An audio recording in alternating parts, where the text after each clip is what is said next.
Hola, Gabriel.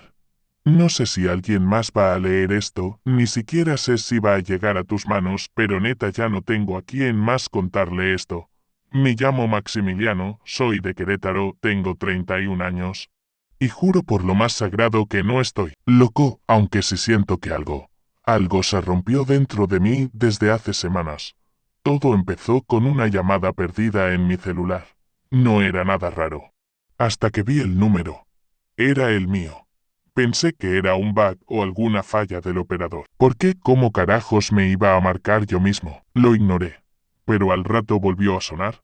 Contesté con curiosidad, y al otro lado, no sé cómo explicarlo sin que suene estúpido, pero al otro lado estaba mi voz. No era una grabación, no era un eco.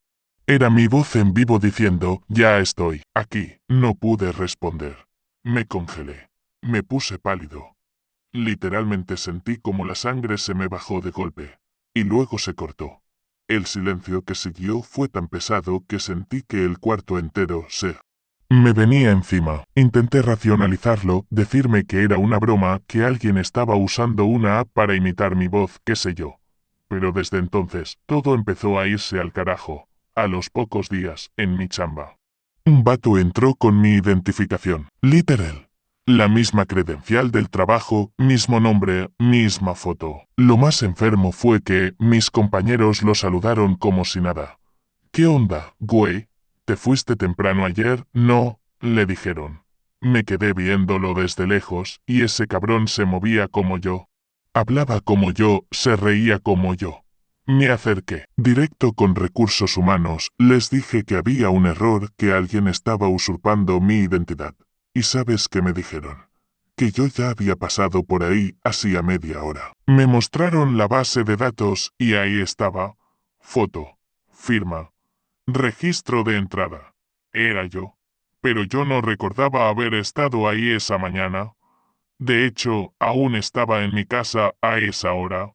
Tengo la app del reloj con la alarma activada para comprobarlo. Me fui del trabajo confundido, sudando frío. Llamé a mi esposa. Le dije que me sentía mal, que iba a regresar temprano. Pero cuando llegué a casa vi algo que me paralizó. Desde la ventana del cuarto. La vi a ella con él, o mejor dicho, conmigo. Estaba ahí, abrazándola, con su cabeza recargada en su hombro, diciéndole cosas que solía decir yo. Todo. Cada gesto, cada palabra, cada movimiento era idéntico a los míos. No entré. Me quedé parado en la banqueta como un pinche fantasma. Llamé su nombre desde afuera, pero nadie me oyó. Golpeé la puerta. Nada. Traté de usar mis llaves. Pero ya no abrían. Como si de pronto ya no fuera mi casa. Como si yo hubiera sido borrado. Me fui caminando sin rumbo. Como en trens. Nadie me miraba en la calle. Era como si me volviera invisible, y lo más culero de todo es que sentía que mi cuerpo empezaba a hacerse más ligero, como si me estuviera despegando de la realidad, como si cada paso me alejara más del mundo. Intenté volver al trabajo al día siguiente. Entré sin que nadie me viera. Ahí estaba él otra vez, sentado en mi escritorio, usando mis audífonos, contestando mis correos. Se reía con mis bromas. Una compañera incluso se le acercó y le susurró algo al oído, igualito a como lo hacía conmigo. Él solo sonrió. Y por un segundo, me miró, no como quien ve algo, me miró directo, como si supiera, como si me estuviera diciendo, sí, cabrón, aquí estoy, y tú ya no. Me eché para atrás con el corazón latiéndome en la garganta. Me fui corriendo de ahí, sin rumbo. Desde entonces todo ha ido en picada, nadie me ve. Nadie me responde. No sé si estoy vivo, si estoy muerto, si estoy soñando o si estoy encerrado en algo que no entiendo. Pero hay una cosa que me persigue cada noche. Ese otro yo se para frente al espejo de nuestra recámara, me mira a través del reflejo porque yo sigo ahí, del otro lado, y me susurra con una sonrisa que no es mía. Uno de nosotros tenía que desaparecer. Y yo, ya no estoy tan seguro de cuál de los dos soy yo. Desde ese día, mi vida se convirtió en una especie de limbo. Caminaba por las calles como alma en pena, tratando de encontrar una salida. Alguna pista que me dijera qué estaba pasando o al menos con quién carajos hablar. Intenté contactar a mis padres.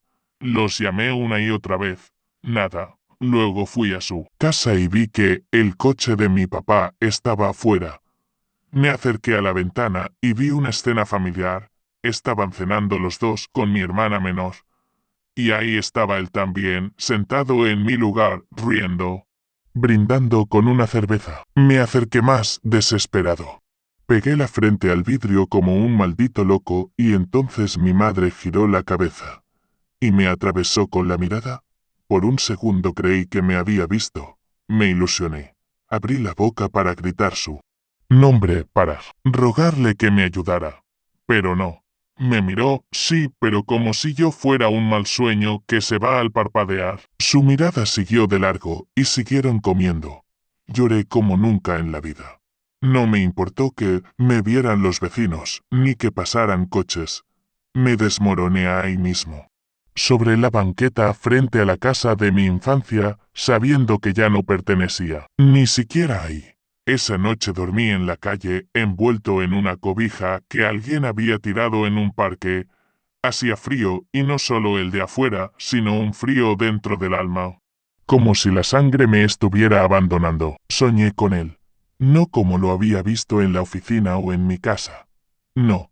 Soñé que él y yo éramos el mismo. Que estábamos parados frente a frente en un cuarto completamente blanco, sin puertas, sin ventanas. Nos observábamos sin hablar, pero yo sabía lo que él pensaba. Y él sabía lo que yo sentía. No puedes volver, me decía sin mover los labios.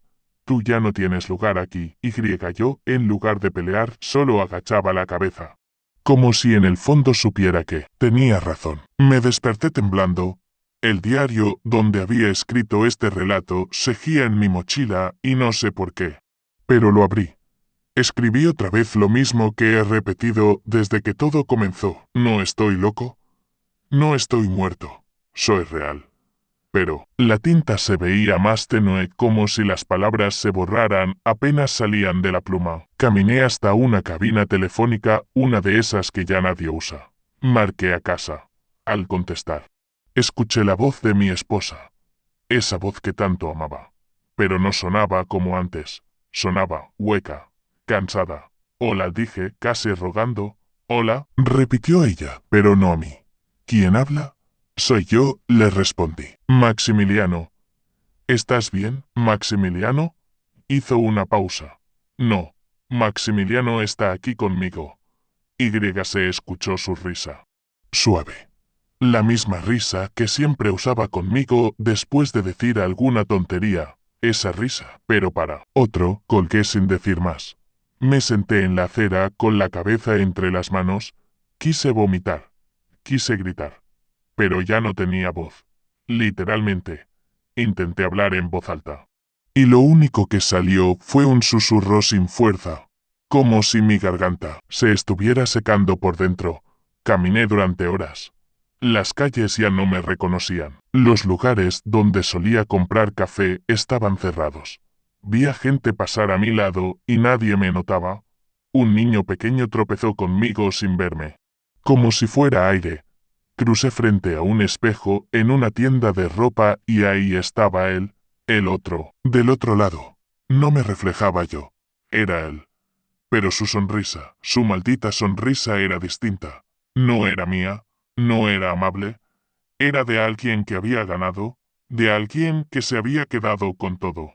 Me lancé contra el vidrio con rabia, grité, como loco. La gente dentro de la tienda gritó. Me miraron. Me vieron. Por un momento pensé que sí me habían notado, que quizá todo estaba cambiando. Pero cuando vino el guardia, me empujó como si nada. Y volvió a ignorarme. Me di cuenta de algo. Esa noche solo existo cuando él me mira. Solo tengo peso cuando él me reconoce. Entonces comencé a seguirlo. Me volví su sombra. Caminaba detrás de él por la ciudad viéndolo tomar mi lugar. Vivir mi vida. Fui su espectador. Pero cada noche, como si supiera que yo estaba ahí, se paraba frente a un espejo cualquiera, me buscaba con la mirada y con la misma voz con la que antes decía que me amaba. Soltaba bajito, uno de nosotros tenía que desaparecer. Y tú ya sabes quién fue, yo cada vez más empiezo a pensar que tiene razón, Llevo días sin dormir, Gabriel. Días enteros sin cerrar los ojos porque cada vez que parpadeo, lo veo. Está ahí, en la oscuridad de mis párpados, esperando a que me rinda. Y siento que si duermo, si me dejo ir, va a borrar lo poco que queda de mí. Me escondo en lugares donde sé que él no iría. Edificios abandonados, casas en ruinas, estaciones de tren olvidadas. Pero no sirve de nada. Siempre me encuentra. A veces no físicamente, pero sí en reflejos, en sueños, en sonidos. Ayer escuché su voz saliendo de un perro callejero. Hoy, de una televisión rota en la vitrina de una tienda cerrada. Y no es que me esté volviendo loco. No es eso. Es que él está tomando todo lo que yo era, todo lo que yo conocía. Y lo peor es que lo hace mejor que yo. La gente lo quiere más. Mis padres lo abrazan con más cariño del que yo recuerdo. Mi esposa sigue siendo mi esposa si ya no existo. Sonríe con él de una forma en la que jamás sonrió conmigo. Ni siquiera siento celos. Siento resignación. Como si, de alguna manera, él siempre hubiera sido el verdadero y yo solo un borrador, una copia, un error. Me acerqué a un cura, uno viejo. De esos que ya no creen en casi nada pero que han visto lo suficiente como para no negar nada del todo. Le conté parte de lo que pasaba, sin decir nombres ni detalles. Él me escuchó en silencio y luego me preguntó si alguna vez había jugado con espejos. Le dije que sí, de niño. Que pasaba horas frente al espejo haciendo muecas tratando de ver si mi reflejo se movía al mismo tiempo. Me miró con una expresión que no entendí en ese momento y me dijo algo que desde entonces no puedo sacarme de la cabeza. Hay cosas que se abren cuando uno insiste en verse demasiado. Me dio una estampa religiosa, me hizo una oración, sin tocarme, y antes de despedirse me dijo, si te ve, te recuerda. Y si te recuerda, ya no te suelta. Salí de esa iglesia con más miedo del que tenía al entrar. Recordé que, desde niño tenía una obsesión rara con los reflejos. Siempre me detuve a mirar vidrios, charcos, ventanas, como si buscara algo, como si esperara que, algún día, del otro lado me respondiera.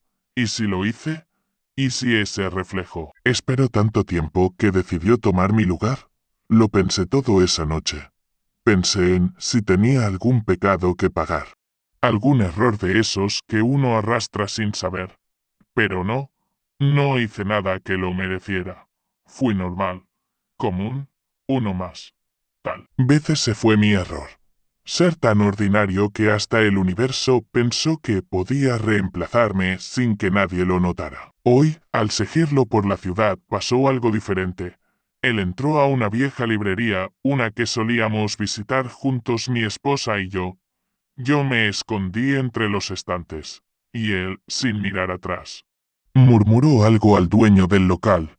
No escuché bien, pero el librero asintió y le entregó un cuaderno negro, pequeño, sin título. Él lo abrió ahí mismo y escribió algo, y mientras lo hacía, me miró.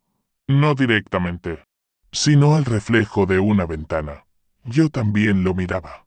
Y entonces, en el cristal, vi que su reflejo no era él, era yo. No el yo actual, no el que se siente desvanecer, el de antes, el que era feliz, el que reía, el que tenía hogar. Me acerqué al vidrio como hipnotizado, toqué el reflejo. Por un segundo, sentí que podía volver, que podía jalar esa imagen y tomar mi lugar otra vez. Pero el cristal no cedió, solo tembló, como si la realidad misma me dijera que no, que llegué tarde. Esa noche, mientras dormía bajo el puente, donde ahora paso mis noches, soñé con él otra vez, pero no éramos dos, éramos uno. Y en el sueño yo le pedía perdón. No sé por qué, solo sentía culpa, mucha culpa. Me desperté gritando, sudando, con las manos temblando. Ya casi no escribo porque mis dedos están perdiendo fuerza. Pero me esfuerzo, porque si dejo de escribir, siento que desaparezco más rápido. Y sé que suena loco, Gabriel, pero hay algo más. Algo que aún no entiendo. Pero que siento muy dentro. Esto no empezó hace semanas. Ni siquiera hace años. Esto empezó el día en que me vi a los ojos por primera vez en el espejo y no me gustó lo que vi. Tal vez ahí empezó a crecer. Tal vez ahí empezó a formarse. Tal vez nunca fui uno solo. Tal vez desde siempre fuimos dos. Y ahora, solo hay lugar para uno. Gabriel, si estás leyendo esto, es porque todavía tengo algo de fuerza para terminar lo que empecé. Me cuesta enfocar, me cuesta recordar qué día es. Y a veces incluso olvido mi nombre por unos segundos, como si fuera una batería que ya dio todo lo que tenía. Siento que algo dentro de mí se está evaporando. Me miro en los reflejos, los pocos que aún me muestran algo, y me veo cada vez más pálido, más transparente, más ajeno. Ya no me reconozco, pero aún estoy aquí. Al menos. Eso creo. Esta mañana volví al lugar donde comenzó todo. La primera vez que escuché su voz en mi teléfono, no sé por qué, simplemente sentí que tenía que estar ahí. Como si el ciclo tuviera que cerrarse. Me senté en la misma banca del parque, saqué el celular. Lo encendí, aunque ya no tiene chip, ni batería real, ni sentido. Y marcó solo. Llamó a mi número, contestaron al primer tono, y otra vez mi voz. Ya estoy aquí. Solo que esta vez respondió algo más. ¿Y tú? Ya entendiste por qué estás allá. Me quedé callado. No entendía a qué se refería, pero luego, como si alguien me hablara desde dentro del pecho, lo supe. Esto no era solo una invasión, no era un reflejo tomando mi lugar. Esto era un intercambio, una especie de espejo que nunca fue de vidrio, sino de tiempo, de decisiones, de caminos no tomados. Y entonces lo recordé. Tenía 17 años. Una noche, en la casa de mis abuelos, frente al gran espejo del pasillo, hice un juego estúpido que leí en internet. Uno de esos rituales urbanos, si miras tu reflejo durante 13 minutos sin parpadear, tu otro yo despertará. Me burlé. Lo hice. Y juré que, por un segundo, justo antes de pestañear, mi reflejo sonrió cuando yo no lo hice. Lo olvidé. Hasta ahora. Todo eso vino de golpe, como una puerta que se abre de repente, como si ese otro yo hubiera estado ahí, atrapado, esperando su turno. No es que él me reemplazó, es que yo fui el primero en cruzar. Tal vez él era el verdadero, el original, el que tenía la vida que yo robé al mirarlo demasiado tiempo. Tal vez yo fui el reflejo todo este tiempo. Tal vez yo fui el que no debía estar. Tal vez. Nunca fui más que una sombra en el vidrio. Me levanté del parque con la cabeza a punto de explotar. Caminé por horas, pensando, recordando cosas que ya no eran mías. Mis memorias empezaban a tener otros colores, otros olores, como si las estuviera viendo a través de otra persona. Volví a casa por última vez. Entré por la puerta trasera como lo hacía cuando era niño. Nadie me vio. Subí las escaleras. Ahí estaba él, sentado en la cama, leyendo el mismo libro que yo dejé semanas atrás. Mi esposa entró con una taza de café. Se la dio con ternura. Él la tomó con mi mano, con mi sonrisa, con mi voz. Pero ya no me dolió. No sentí celos, sentí paz. Y entonces él alzó la mirada, me vio. Pero no con burla, no con amenaza. Me vio con compasión, y dijo, gracias. Yo no respondí. Solo asentí, y supe que era la hora. Bajé al baño del pasillo, me paré frente al espejo, encendíla. Luz y ahí estaba yo. Pero no, ese yo delgado y descompuesto que he sido últimamente. No. Era yo como antes, como al principio, limpio, firme, vivo. Me sonreí, cerré los ojos, y crucé. Ahora escribo estas líneas desde un lugar que no sé describir. No es un lugar físico, es un espacio entre. No hay dolor aquí, no hay tiempo, solo hay reflejos, cientos de ellos, todos diferentes, todos posibles. Y en cada uno alguien como yo. Pero no yo. Alguien que tomó otra decisión, que eligió otro camino, que vivió otra vida. Entendí que todos tenemos un otro yo, uno que nos observa desde el otro lado del espejo, uno que a veces desea más que mirar, uno que, si lo dejamos, cruza. ¿Y si tú ya lo dejaste pasar sin darte cuenta? ¿Y si el que está leyendo esto no es el original? Tal vez por eso te sientes extraño a veces. Tal vez por eso sientes que algo falta, que algo no encaja. Mira bien tu reflejo esta noche, pero no por mucho tiempo, no más de 13 minutos, porque sí. Lo haces. Puede que él también esté esperando, como yo estuve. Y te aseguro algo, Gabriel, cuando cruce, no va a devolver lo que tome, porque uno de ustedes dos va a tener que desaparecer.